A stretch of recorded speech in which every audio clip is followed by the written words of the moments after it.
Hi guys, magandang araw. So sinubukan naming mag-boss hunt sa day 1 ng ROMC OBT.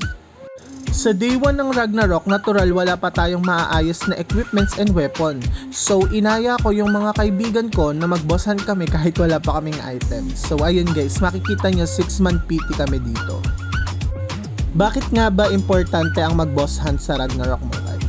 Kung hindi nyo natatanong guys, isa ang pagboboss hunt sa pinakamagandang source of Zenny dito sa laro.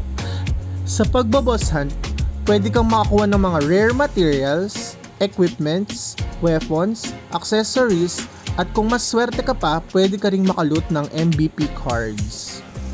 Kaya kung F2P ka or free to play, I really recommend na mag-MVP hunt ka or mag-boss hunt ka everyday.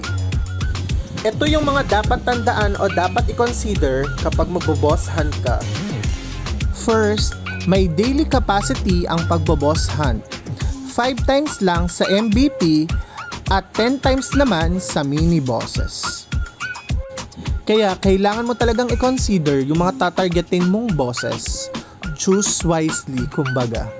Diba? Second, competition guys tong pagbo-boss hunt. So, much better kung makikipag-team up ka sa mga friends mo or sa guildmate mo tuwing magbo-boss hunt ka.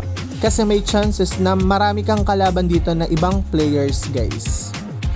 Don't worry kasi individual rewards na naman ang boss hunting. So kahit 6-man PT kayo, may chances na tag-iisa kayong makakuha ng rare materials. Third, kung makikipag-team up ka to your friends or guildmates, kailangan 30 minutes bago mag-respawn yung MVP, kailangan magkakasama na kayo sa isang channel. Kasi meron tayong 30 minutes na channel penalty kapag lumipat ng bagong channel. If you are under channel penalty, tas nag-boss hunt ka, wala kang maluluts na rewards.